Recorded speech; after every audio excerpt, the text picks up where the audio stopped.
It started with the small things, the tiny tears in the fabric of your day. You probably dismissed them at first. Everyone did. You told yourself you were tired or stressed, or maybe just a little bit crazy. It was easier than facing the alternative. You were pouring your morning coffee. The mug slipped from your grasp. You winced, expecting the crash and the splash. But it did not come. The mug just hung there in the air. It floated 2 feet from the floor, for a second too long. Long enough for you to notice the dark liquid inside. It sloshed in slow motion, defying all known rules. Then gravity remembered its job. The mug shattered on the tile. You cleaned it up. Your heart was pounding a strange rhythm. You blamed it on a lack of sleep. But the feeling of wrongness lingered. It was a cold spot in the warm morning kitchen, a splinter in your mind. Later that day, you saw your reflection. It was in a polished storefront window. You stopped walking. But your reflection took one extra step. It turned its head a moment after you did. Its eyes met yours. And for a fraction of a second, there was no recognition, just the cold gaze of a stranger wearing your face. You blinked hard. It was gone. Your reflection was normal again. Just you, staring back with wide, unnerved eyes. These glitches became more frequent. You heard whispers of them from others. A friend swore his car keys vanished from his hand. They reappeared on his nightstand. A news report mentioned a flock of birds. They were seen flying backward over London. The report was quickly dismissed as a hoax, a joke for the slow news day. But you knew better. The world was a computer program, and it was starting to show bugs. One evening, you were talking with a coworker. You were thinking about asking about her weekend. Before the words could form on your lips, she answered. It was fine, she said. The beach was nice, but a little crowded. She paused. A look of confusion crossed her face. Sorry, she mumbled. I thought you asked me something. You had not said a word. The air grew thick with unspoken questions. The world was not just broken. It felt like it was listening. It was anticipating your thoughts, your choices. The comforting illusion of privacy began to crumble.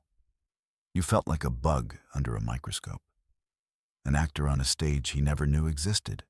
The little impossibilities were piling up. Each one was a grain of sand. Together, they formed a mountain of terrifying truth. The laws of physics were becoming suggestions. Reality was a flimsy curtain, and something was starting to peek through from the other side. You started looking up at the sky more often. You were not sure what you were looking for, but you felt a deep, primal instinct. You knew the next glitch would not be small. It would be for everyone. And one clear Tuesday night, it came. It happened just after 10 o'clock. You were walking home. The air was cool and crisp. The stars were brilliant pinpricks in the dark blanket of night. It was a perfect, ordinary evening. That made what happened next even more jarring. A star fell from the sky.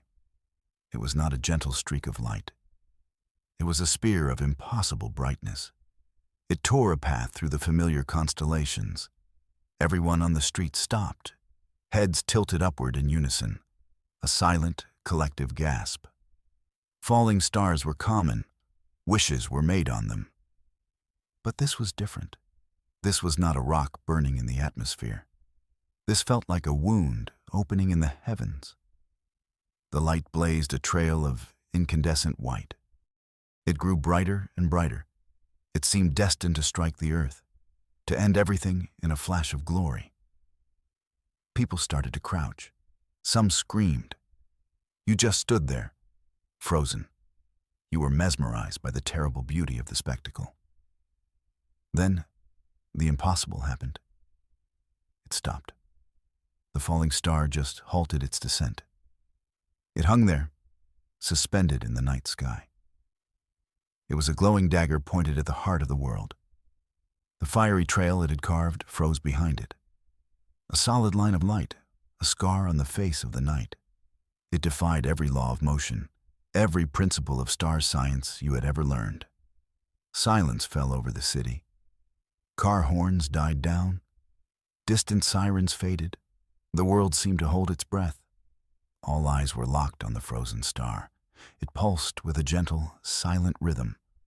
A beacon of pure white light. It was no longer a natural event. It was a statement. Your phone began to buzz. Then everyone's phone did. A chorus of 1 billion vibrating pockets. You pulled it out. News alerts were flooding the screen. It was happening everywhere, from Tokyo to Rio de Janeiro. Every person on the planet saw it. The impossible falling star. Experts had no answers. They stammered on live broadcasts. They pointed to doctored images and mass hysteria. But you could see it with your own eyes. You could see the solid line of light. You could see the star that refused to fall. It was not a trick of the light. It was a tear in the veil. The simulation was no longer just glitching. It was breaking down in the most spectacular way possible. You felt a strange sense of calm wash over you. The anxiety of the small glitches was gone. It was replaced by a terrifying clarity. This was real. It was happening. The quiet dread was over. Now, the age of shared wonder and terror had begun. You looked at the faces of the strangers around you. Their expressions mirrored your own.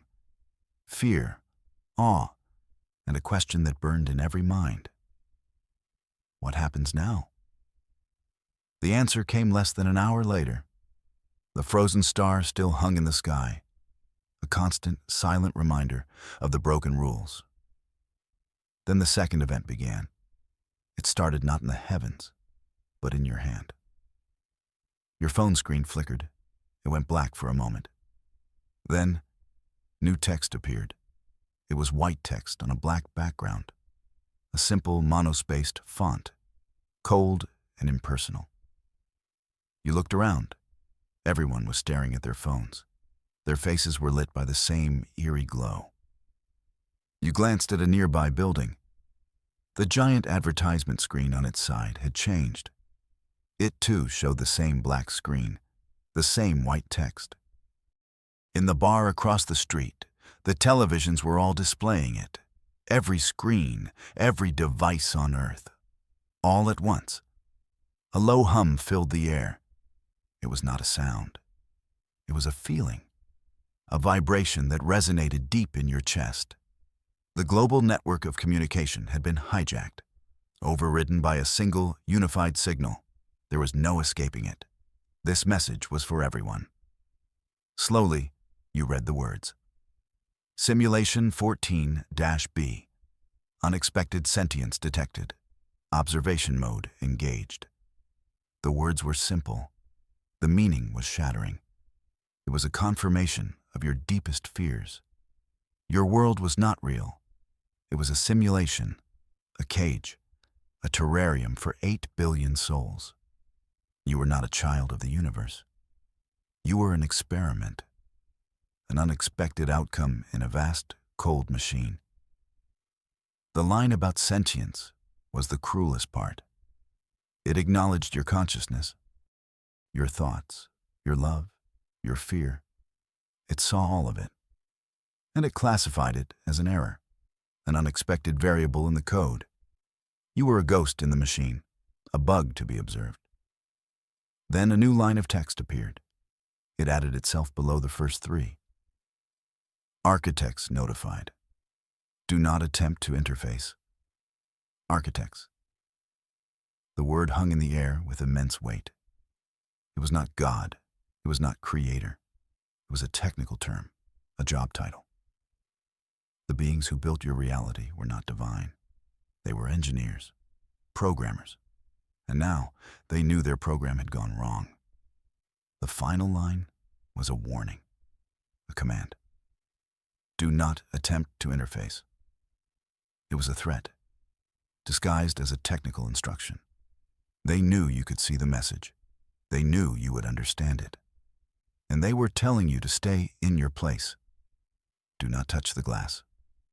Do not tap on the walls of your prison. The static message remained. It burned itself onto every screen. It was the new wallpaper of human existence. The truth of the great lie, broadcast for all to see. Panic was the first reaction. But that came later. In that moment, there was only a profound, world-altering silence. The silence of a species realizing it was not alone, and that it was profoundly, terribly unfree. You now knew the name of your jailers, the architects, the watchers beyond the wall. The message on every screen was their first communication. It was not a greeting, it was a status update, a trouble ticket for a flawed piece of software. You were that software. The feeling of being watched intensified. It was no longer a paranoid suspicion. It was a confirmed fact. Observation mode engaged. The words echoed in your mind. You looked up at the sky. It seemed different now. Less like a vast expanse of space, more like a one-way mirror. You felt a cold pressure on your skin, a weight in the air that had not been there before. The frozen star still hung in the night. It was no longer a glitch.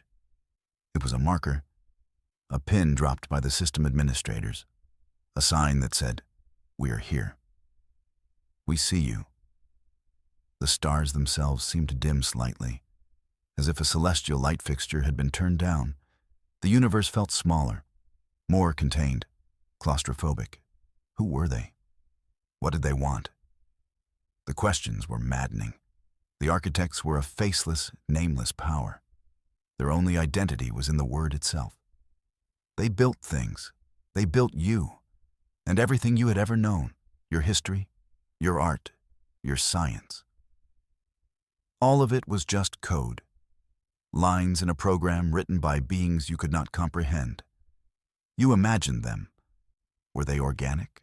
Were they machines? Did they exist in a world like yours?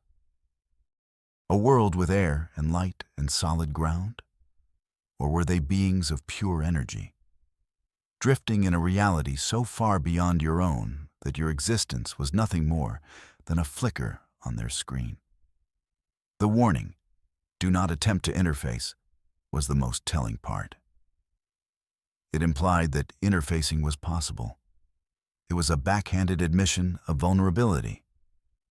They were not telling you it was impossible. They were telling you not to try, like a parent telling a child not to touch a hot stove. The warning itself was a challenge, a dare. You could feel a shift in the global mood. The initial shock was wearing off. The fear was still there, but something else was growing alongside it. A shared sense of violation, of cosmic indignation. You were not just an experiment. You were a sentient species, and you had just been put on notice by your landlords. The world felt like a silent room after a terrible argument. Everyone knew the truth. No one knew what to say. The foundation of society was cracked. Religions crumbled. Governments seemed powerless. What was a president or a king in the face of an architect? All human authority was rendered meaningless. You looked at the people around you, the strangers on the street. Their eyes were no longer filled with just fear. There was a spark in them, a flicker of defiance. The architects had made a critical error. They had revealed themselves. They had told the prisoners that they were in a prison, and in doing so, they had given humanity something it never had before. A common enemy. The panic did not last. It was too vast, too existential to sustain. You cannot scream forever. After the screaming stops, you have to think. And that is what humanity did. For the first time in its history, All 8 billion people were on the same page. They knew the same truth. They shared the same secret. The great lie was out in the open. The world did not collapse into chaos. There were riots at first, moments of madness and despair. But they faded quickly. What was the point of looting a store when the store itself was not real?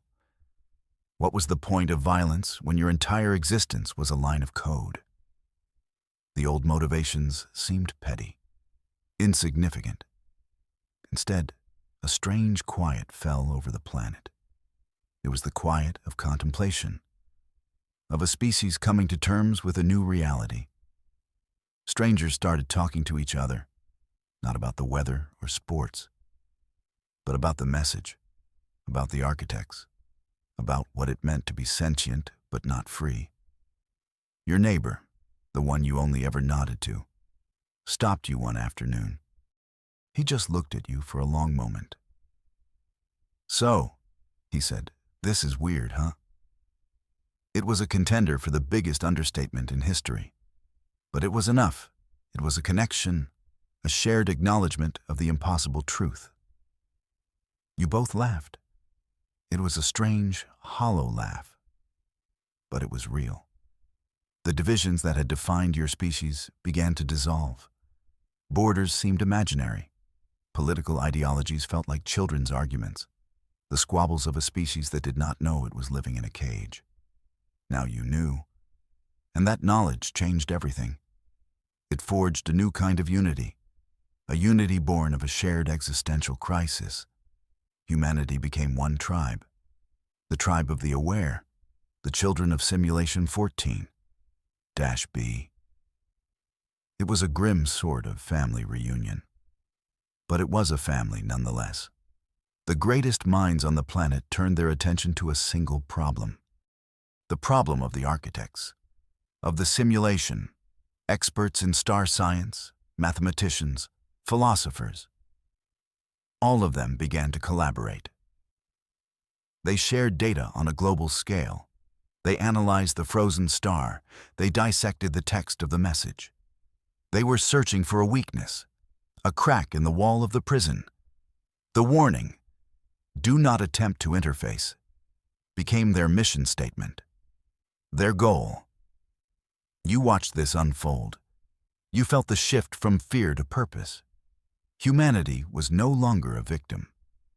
It was a problem solver. The architects had thought of you as an unexpected variable. They were about to learn how creative a variable could be. You were not just a glitch. You were a sentient virus. And you were about to learn how to hack your own reality. The shared secret was no longer a burden. It was a weapon. For weeks, the world was united in its quiet search. The message on every screen was a constant reminder, a challenge. Humanity's best and brightest worked around the clock. They were looking for a way to talk back, a way to answer the cold, impersonal text of the architects. They were looking for a command line. And then, they found one. The news spread not through official channels, but through whispers, through secure forums and encrypted messages. A single coder had done it. A woman named Ilara. You first heard her name in a hushed conversation at a coffee shop. It was spoken with a mix of reverence and disbelief. Ilara, the one who knocked on the door. She was not part of any government agency or a fancy research institute. She was just a brilliant programmer, obsessed and relentless. She believed the architect's message was a flaw, not the text itself, but the way it was displayed. It was a universal overlay on every screen. And an overlay had to be rendered by the system. If it was rendered, it had to have code. And all code can be broken. Ilara had stared at the message for days. She noticed a flicker, a single pixel that blinked out of sync. It happened only once every 1,024 screen refreshes. A tiny, almost imperceptible flaw. But it was a seam, a loose thread in the fabric of the simulation's user interface. She worked for 17 days without sleep, fueled by caffeine and pure defiance. She wrote a program, not to break the message, but to speak to it, to send a single packet of information into that flickering pixel. She was trying to inject a command into the system that was broadcasting the warning. It was the most audacious hack ever conceived. A single person trying to talk back to the gods of her universe. Her first attempts failed. Nothing happened. But she kept refining her approach, calibrating her signal to the precise frequency of the flicker. Then, on the 18th day, it worked. She found the input field, a hidden command line buried deep within the architect's warning message. She had the power to speak to the machine, the power to write a line of code for reality itself. What would she say? What would be humanity's first word to its creators? She chose not to speak in words. She chose to demonstrate power, control. She typed a single simple command, a test, a proof of concept, set, render, object, moon. Color equals 00FFFF. It was a line of code that meant nothing to most people, but its effect would be undeniable. That night, you were outside. Everyone was. The world was waiting, holding its breath for the second time. The moon was full and bright, a familiar silver disk in the sky. And then, it changed. In an instant, the moon turned cyan, a brilliant, impossible, glowing blue-green. It was the exact color of a computer error screen. It was beautiful and horrifying all at once. The entire planet saw it. The moon was no longer silver. It was the color of rebellion. Alara had done it. She had changed the color of the moon. She had proven that the world was programmable, that the rules could be bent. The prison walls were not unbreakable. They were just code, and code could be rewritten. The cyan moon was humanity's first reply. It was a single, glowing message to the architects. We see you, and now you see us. The game had changed.